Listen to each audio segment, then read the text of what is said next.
Hi everyone, welcome to my art corner. If you are returning, so glad you're joining me again. For those who are new, I'm glad you're here. I'm Kathy. Today, I'm starting a new 10-part watercolor painting series focusing on our feathered friends. I'm starting, of course, with my favorite bird, which is the hummingbird. I never tire of painting hummingbirds. I have sketched in the bird with a few leaves. The bird and foliage will be somewhat abstract. I decided not to have a colored background, and I wanted to have clean, sharp edges around the bird. I applied masking fluid around the bird and in the areas that I wanted to leave white. As you can see, I have used my waterproof ink to ink in the eye and beak. Alright, let's paint this beautiful bird.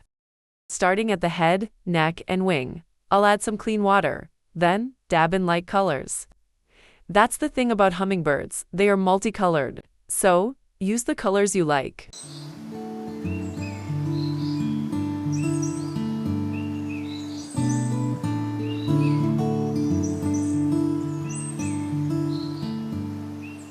Please, if you haven't already, subscribe to my channel for more watercolor painting videos.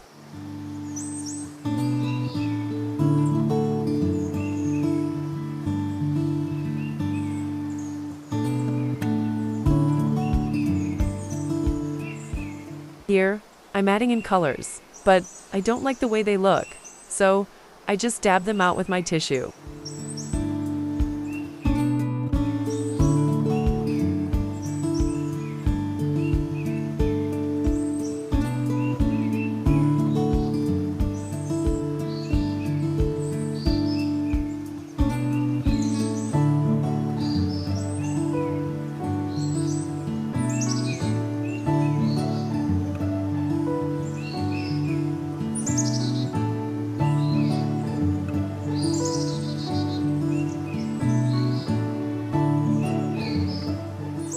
Now, I'm adding in some impressions of leaves and perhaps a flower.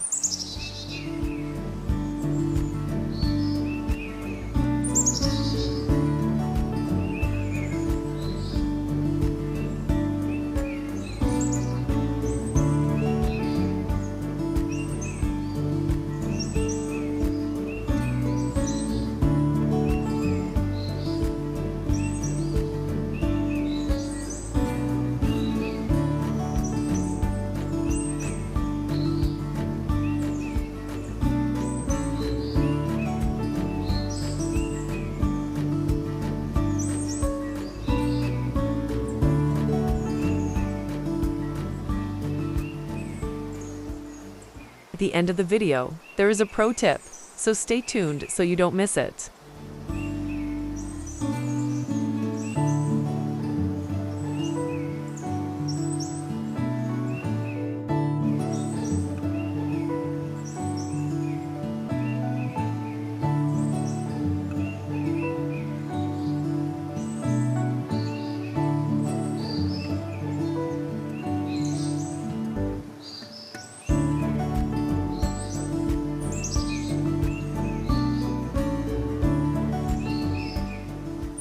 Okay, I'll let this dry, and then add more saturated colors.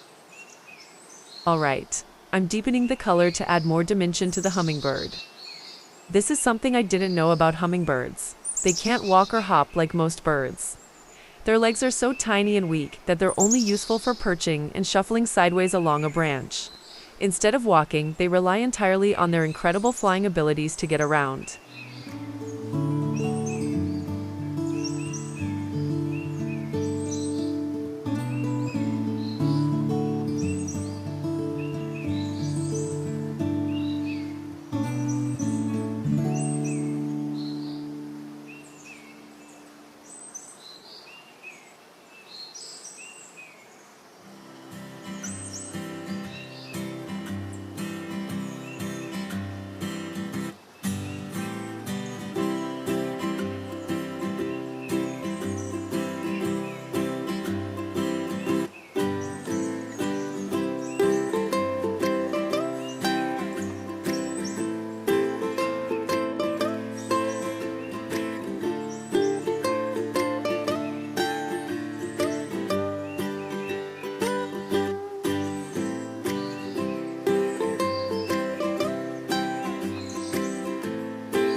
Hey, leave me a comment. Let me know how you like this lovely hummingbird.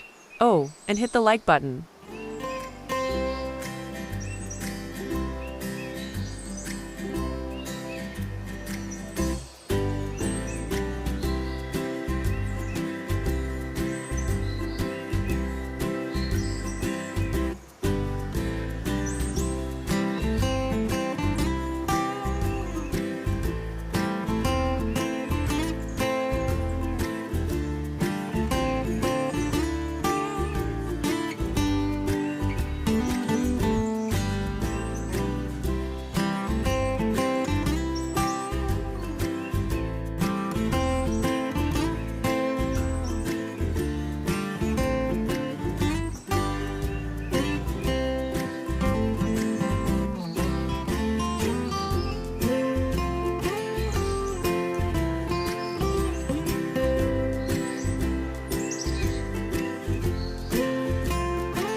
This hummingbird is coming along nicely.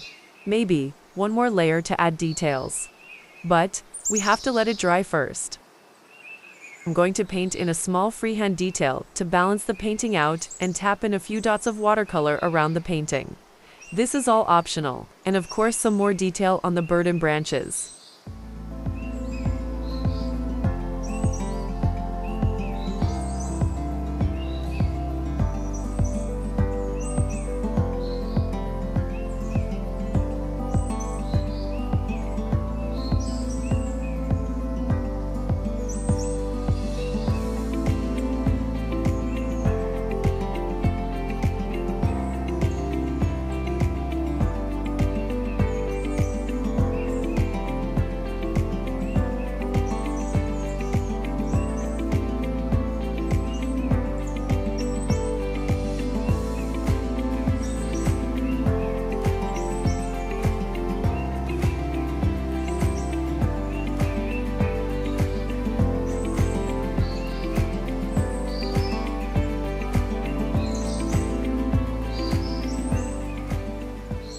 When I come back, I'll remove the masking fluid and see what other additions I want to add.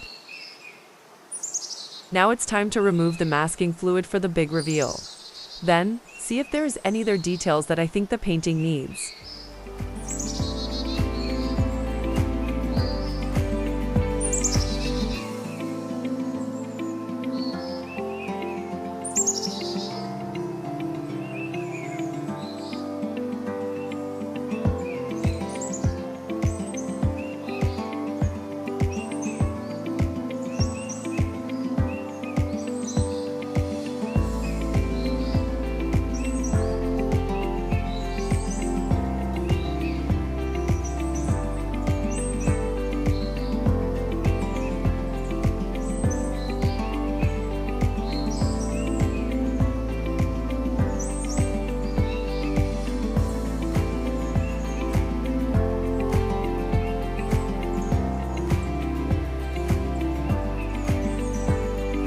Okay, the masking fluid has been removed. Let's see what I think needs to be enhanced to make the hummingbird pop.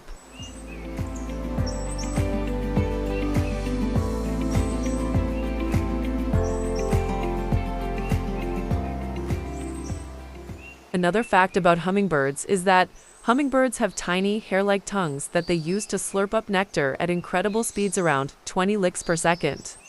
Their tongues aren't just simple straws. They actually split and curl around the nectar, using capillary action and a rapid pumping motion to draw it in. Hummingbirds are extraordinary. No wonder I love them.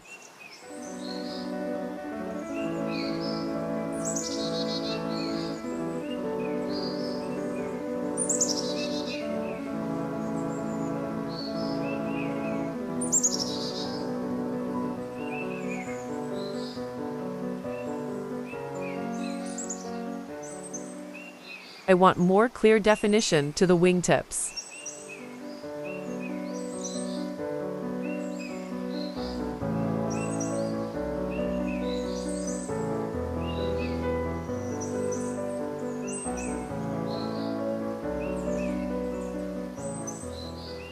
There, that's better. So, before I finish the hummingbird, let's do the pro tip. Incorporate texture and dry brush techniques. Use a dry brush technique with acrylic to add texture over soft watercolor areas. Spatter acrylic paint for dynamic effects like stars, snow, or abstract textures. Mind the paper's absorbency. Watercolor paper is ideal since it can handle both wet and dry media. Heavyweight 300 GSM+. Paper prevents warping when using multiple layers. I'm adding some ink on the beak and around the eye. I'll try not to fuss too much.